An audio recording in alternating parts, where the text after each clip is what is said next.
of its total housing stock. The moral case to urgently build out Canada's anemic stock of social housing has never been stronger. The economic case is equally compelling, she continues. Governments are attempting to alleviate the strain on lower-income households, with a host of transfers, but the cost to do so will continue to escalate as shelter costs rise, market income provides little offset, and policy failures persist. A modest start would be doubling Canada's stock of social housing to bring it in line with peers in the context of a coherent and well-resourced strategy. Such an approach may be more responsive to the needs of Canada's most vulnerable households and more cost-efficient for governments in the long run, and I will table that as well. The government had the chance with this budget, with incredible revenues, to make real investments in housing that could have been creative and effective, but they have not. I want to turn for a few minutes around advanced education. Nova Scotians value our post-secondary sector. A 2022 public opinion report commissioned by CONCEP, the Council of Nova Scotia University Presidents, confirmed that Nova Scotians feel that universities make a significant contribution to the social and cultural development of Nova Scotia, are powerful contributors to the economic prosperity, productivity, and competitiveness, and a primary source of innovation and research in Nova Scotia. And I will table that. We need to make sustainability and accessible goals of the province, and we need all Nova Scotians who want to be students to be able to access any program in any location, and thus we need predictable operating funds for universities. Universities are on the front lines of both sustainability and accessibility, and with the current 1% operating grant increase in the post-secondary MOU, there is no hope of universities meeting the need for 2030 accessibility. Again, there is a need for indexed annual operating grants, and we didn't see that in this budget. Universities are stepping up and initiating collaborations to enhance the student experience, such as creating a single application portal. And everyone in post-secondary, faculty, staff, students, was looking for a continuation of the Atlantic Open Educational Resources pilot. This program has saved students more than $350,000 over 2 years, but the government seemed to miss the opportunity to continue this effort. There's some mention of micro-credentialing, which is a fairly new component of post-secondary education, but no new funding for proven programs, including Graduate to Opportunity, a concern highlighted by Students Nova Scotia. And I will table that report later. In short, there was very little for students in this budget. We see operational funding to universities stagnate, and with inflation, this means a cut. Forcing universities to continue to rely on tuition from international students who will pay triple and then struggle once they arrive to access housing, healthcare, to get around, and earn enough to live on. At CBU, NESCAD, SMU, Dalhousie, and I'm sure other universities, the campus food banks cannot keep up with the demand from students. We could have done more for students, and the government chose not to. There's one key way to support student success in Nova Scotia, and that is moving us away from being the costliest jurisdiction in Canada to go to university. Stop tuition increases, lower tuition rates, increase bursaries and debt forgiveness. Absolutely. There were some increases in the Nova Scotia Student Assistance Program that will hopefully help keep pace with inflation going forward, but there needs to be an end to one-off unpredictable cash bonuses as part of year-end March Madness spending in this province. Some of the most considerable disappointments in the budget fall under the community services umbrella. At a time of unprecedented growth, this spendthrift government will not add a single dollar to the bottom line of the most vulnerable people in this province who are being walloped by a cost of living crisis. Yeah. This is tragic. We see no new funding for the Promised Child and Youth Commission, a promised advocate for people who desperately need advocacy and our undivided attention. We see a tiny bump for families in the child benefit, about $250 a year, which if you go monthly is really not very much. It's not enough. Food access, and the government likes to talk about their support to Feed Nova Scotia, for instance, is only part of the issue. Declining real incomes, volunteers who are rising to the challenge every day to try and provide food, service providers offering access to snacks. We're only dealing with, we're not even starting the conversation about food security in this province. We're only dealing with food access, and we're only dealing with an ad hoc and unpredictable way that doesn't afford people the dignity that they have the right to. There are a handful of references in the budget about reducing child poverty. For instance, when referring to the $3.9 million to expand supports to former youth in care. It's not clear how that contributes to reducing child poverty, as former youth in care are in fact young adults. But there is also a very easy way to reduce child poverty, and that is to increase family incomes. Absolutely. We learned from COVID-19 supports that, in fact, relatively limited and reasonable supports result almost automatically into better lives, such as a reduction in child poverty in Nova Scotia. If we were actually able to commit ourselves to addressing child poverty, think about the year-over-year cumulative improvement we would see in health outcomes, educational success, and long-term prosperity. It's actually one of the easiest ways to make things better for everyone. There has not been an increase in the past 2 years in income support, despite record and complex inflation. The Minister of Finance seems to have heard the Governor of the Bank of Canada say that targeted supports are the only acceptable approach. But there are a number of flaws with this brief bit of policy advice that is stuck in his mind. Firstly, if the Minister wants a targeted support, there is arguably no more targeted support to the most vulnerable people in Nova Scotia than income assistance and disability supports. I also take great issue with the current government's constant refrain about all the various supports they're funding, this collage that the Minister of Community Services has referred to. Who wants to try and build a life from a collage? I think about things like the food calendars that community organizations produce for Halifax and Dartmouth. So telling people where they can go find food or a hot meal, which day and where. That is a hard way to live. And it is, people have a right to food. People have a right to dignity. I also think about if this is all happening during the day, it leaves very few resources for families to access hot meals for children. And they can't find that consistently in schools. Yeah. Add to this the onerous task of keeping on top of what little bits of support are here, there, and everywhere and making application, and it's not an acceptable way to live, and it's not going to make the changes that we all want.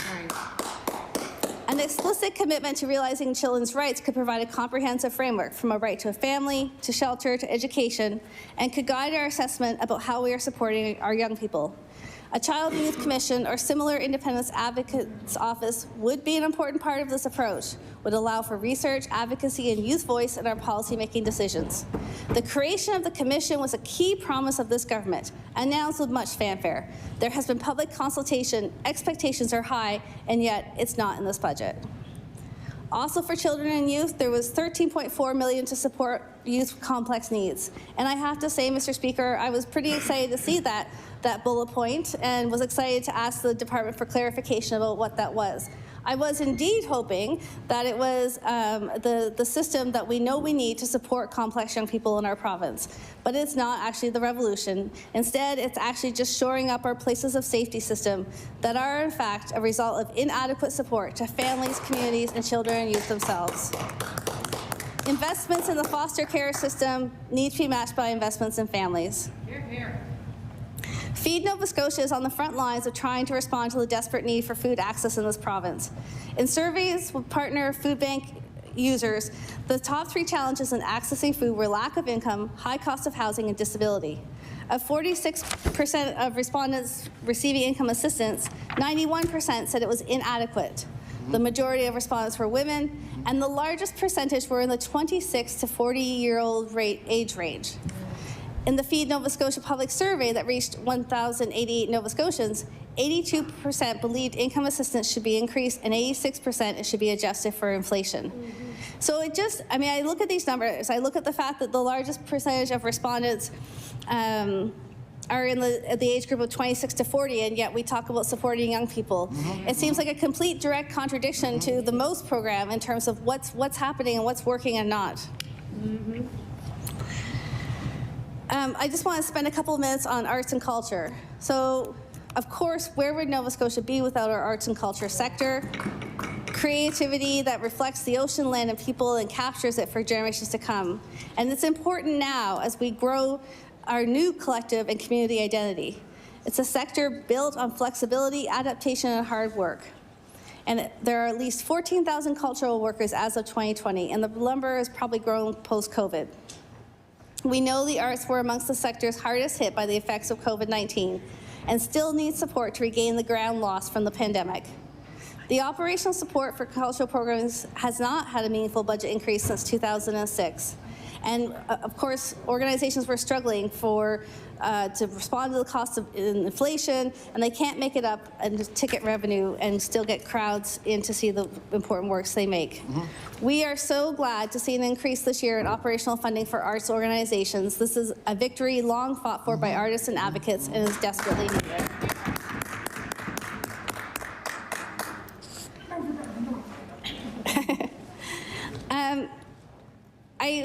I spoke at the beginning of one of the things that we need to see in this budget is the vision for the future, where we are able to respond to climate change in a way that is sustainable and adaptive and protects our communities and our people.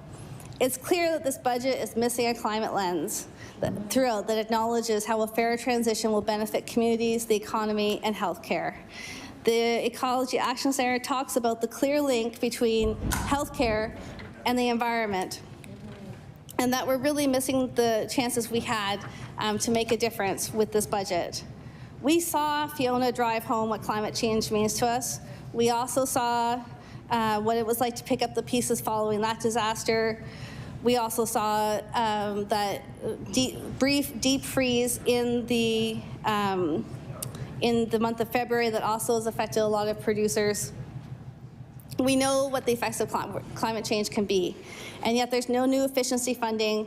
There's nothing designated for a shift to net zero construction or support for industry or trades to move forwards towards this. There's limited investment in infrastructure to get a province off coal. There's a missing funding commitment to the Atlantic Loop. There's nothing to address energy poverty. There's missing funding commitments for most of the promises made in the climate change plan.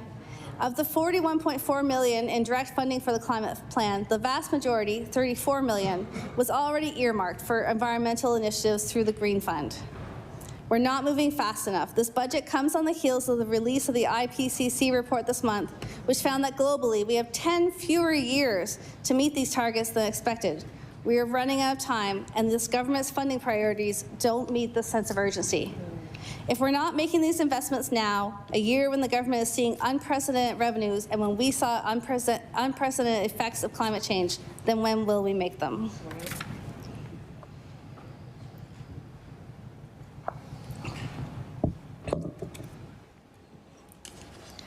I want to turn now to the topic of economic development.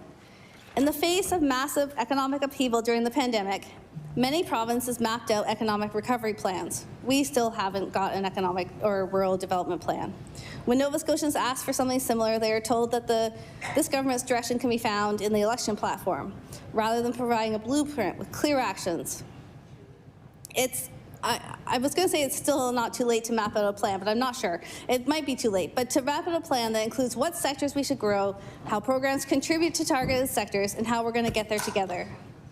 We need an economic plan that includes a green plan, creates economic opportunity for everyone, addresses energy efficiency, and fosters climate adaptation. We need to make sure the plan helps people and businesses in rural and remote areas and make sure that African Nova Scotian, 2S LGBTQ+ folks, Mi'kmaq, and women are included in the path forward. In short, we need accountability for the government's choices. We know what's not happening. We don't hear anything about the better paycheck guarantee in this budget. The minister has said that it costs money, and I would invite the minister, I'd be very interested to review the analysis and work that's been done to date on these issues so we can understand what choices have been made. I know it's too expensive, but we don't even know, right? So what we also don't know is around Nova Scotia Loyal. So we have a major revenue line in this budget that we're spending.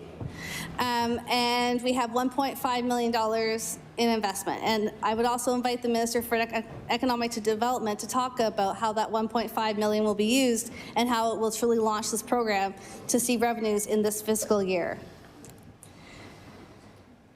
We talked a lot about, in the fall session, about the decision to reorganize 5 Crown corporations into 2 new ones that put more power in the hands of the Minister and the Premier. And I think we had an early picture of what that type of close relationship between spending money on economic development to a minister's office can look like with the Lunenburg shipyard. We'd love to hear more about that decision-making process, because it wasn't clear at the time how that change would help Nova Scotians and what decisions were made to back away from it. There's supposed to be a new food and beverage strategy being developed, and I'm not sure that I saw that in the budget. There's a new Nova Scotia food and beverage export strategy, and I'm not sure I saw funding for that in the budget. But overall, how does it fit into a plan? And I know I keep asking this, but I will say that from the minister, I've heard 3 different themes. From the deputy minister, I've heard about 7 different themes in committee. And it's really hard for us to know if what we're doing in economic development is going to bear fruit. It's clear that a shortage of labor is a persistent challenge across all sectors, and it's holding us back. It's holding us back. It's holding businesses and institutions back. I know people talked about being in an employee's market, but it's not. People are unable to seek out many of the job opportunities that exist because wages and salaries offered are not adequate to afford housing, if any is available.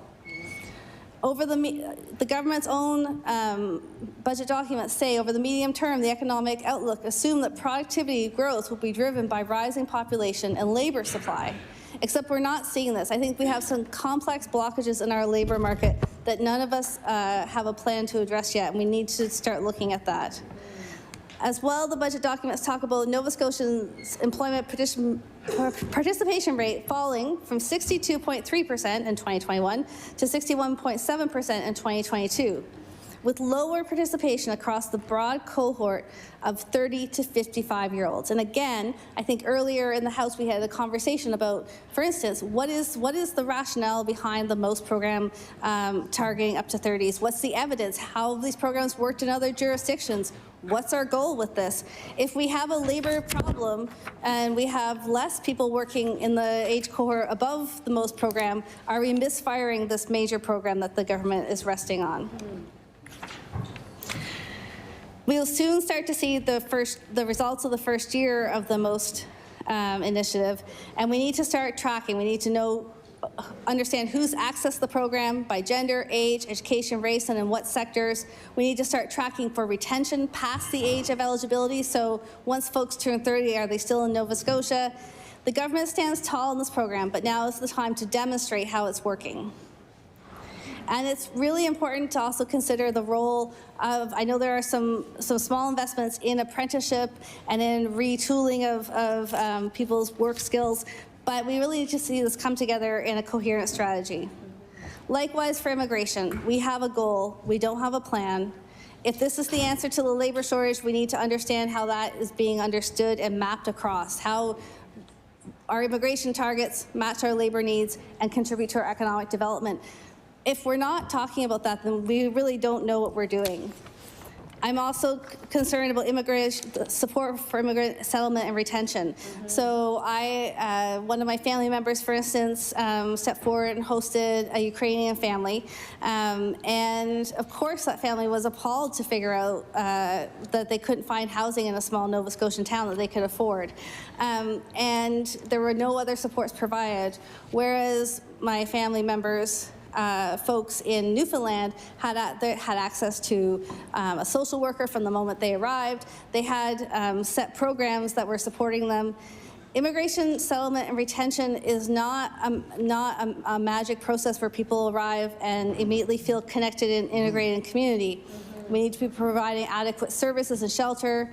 We need to be making sure that there are opportunities for work and for housing, and we need to ensure access to MSI. And I've been involved in refugee resettlement. I know how complicated it is and how important it is, and that if we don't do it well, we actually lose those people to other centres in Canada. In education, as we've mentioned before, we're very disappointed to not see a school food program that the department had suggested was coming. Families, teachers, students, and school staff need our support, and yet there's no significant commitment to this in the budget. And I have to say I take great exception, having been a long-time parent volunteer and on the PTA and on the school advisory committee, that people have access to food when they need it in schools. That's not true. And if they do, it's a granola bar or an apple, and that's not enough. Some school communities are able to rally together to support kitchens and support hot meals at lunch, but it's very much reliant on volunteer-led initiatives and volunteer-led fundraising, and that's just not good enough for Nova Scotian students. We can have better school communities and better school outcomes if we provide a real school food program in Nova Scotia. We were disappointed to see that it seemed that in the budget that spending for inclusive education and student supports actually fell below targets in this past year. So it seems to be both underspent and yet at the same time not available for those who need it. You got lots of time. All right. I'm deeply concerned from this budget for the state of efforts around diversity, equity, inclusion, and accessibility in our province. The budget is all but silent on the task of reconciliation, which, like climate change, should cut across everything we do, and I don't see it in this budget. I don't see it in the spending commitments, and I don't see it. No, I don't see it. No, but what I think, what I'm talking about is a cross-cutting commitment to reconciliation that actually changes the way government works and the way that we live together in this province. Once again, we have a major progressive conservative government document that is all but silent on 2S LGBTQIA+ individuals and communities in their house. There is $1.7 million for gender affirming care, and we look forward through the estimates process to understanding what this actually is. And then the province-wide expansion of Pride Health is buried with two other equity items at a number of $1.9 million. So how you can expand a program province-wide, and I think it's also to work on Indigenous health and on African Nova Scotian health. It's not clear to me that $1.9 million, the math doesn't math for me, to be quite blunt. A number of critical equity projects, ones that the government pats itself on the back, are relegated without funding commitments to the last paragraph of the last page of the government business plan. And I'll quote, "Work in 2023-24 includes a supportive housing model, preparation of Indigenous and African Nova Scotian justice action strategies, prevention of human trafficking and domestic and sexual violence, advancement towards an accessible province by 2030, and an equity and anti-racism strategy," which I'm pretty sure we were supposed to see funded in this budget, and we haven't. Yeah. We do have a serious commitment to accessibility in this province. It's essential. If you look at the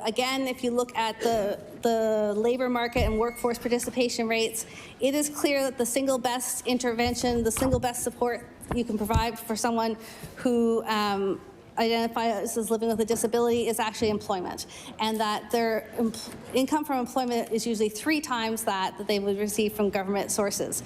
So we need accessibility in our schools, in our post-secondary education system, in our healthcare, and yet we don't see the investments that are needed to make the roadmap to 2030 a reality.